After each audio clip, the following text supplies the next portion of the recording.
Hi friends, எல்லாரும் எப்படி இருக்கீங்க? நான் தான் உங்கள் ஸ்மார்ட் ஃபேமிலி. நம்ம இன்னைக்கு என்ன பார்க்க போகிறோம் பார்த்தீங்கன்னா, சால மீன் பொரியல். வாங்க சால மீன் எப்படி பொரிக்கலாம்னு சொல்லி பார்க்கலாம். இதில் நான் என்னெல்லாம் பரட்டியிருக்கேன் பார்த்தீங்கன்னா, இஞ்சி பூண்டு பேஸ்ட்டு, சிக்கன் பொடி, உப்பு இவ்வளோ தான் போட்டு இன்னைக்கு மீன் பொரிக்க போகிறோம். வேறு ஒன்றுமே நீ போடலை, சிம்பிளாக தான் இருக்கிறத வச்சு பொரிக்கலாம். வாங்க வீடியோக்குள்ளே போகலாம். ஃபஸ்ட்டு அடுப்பை பற்ற வச்சுக்கலாம். அடுப்பு பற்ற வச்சதும் தோசை கல்லை தூக்கி வைக்கலாம். தோசை கல்லை தூக்கி வச்சாச்சு. தோசை கல் கொஞ்சம் சூடாகட்டு சூடாகுனதும் எண்ணெய் ஊற்றிக்கலாம்.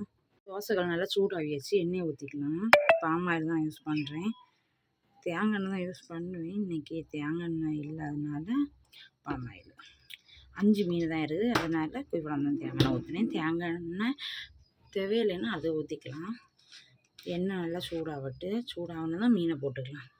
எண்ணெய் நல்லா சூடாகிடுச்சு. இப்போ மீனை எடுத்து போட்டுக்கலாம்.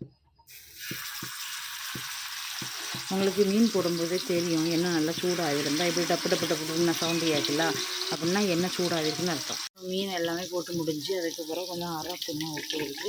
இந்த அரப்பையும் எடுத்து இதில் அப்படியே மீனில் போட்டு வைக்கலாம். விருப்பம் இருந்தால் போடுங்க, நான் போட்டுடுறேன். எதுக்கு வேஸ்ட் ஆக்கணும், அதனால் போடுறேன்.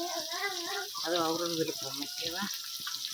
இனி மீன் கொஞ்சம் வேகட்டு வெந்ததும் மறைச்சி போடலாம். வெந்தாச்சு. இப்போ மறைச்சி போட்டுக்கலாம். பார்த்து நில்லுங்க. சிலது இதில் உள்ளது கொட்டி தெரிக்கும் அந்த எண்ணெய். இதில் ஒரு சைடு எண்ணெய் அழகாக வெந்திருக்குன்னு.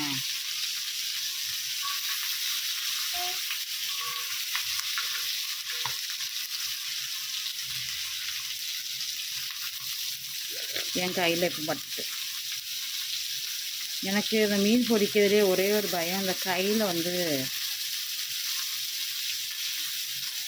எண்ணெய் பொட்டு தெரிக்கும். கையிலன்னு சொல்ல முடியாது, மூஞ்சில கூட தெரிக்கலாம்.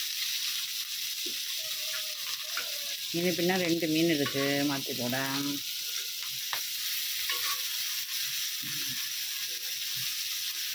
எல்லா மீனையுமே மறைச்சி போட்டாச்சு.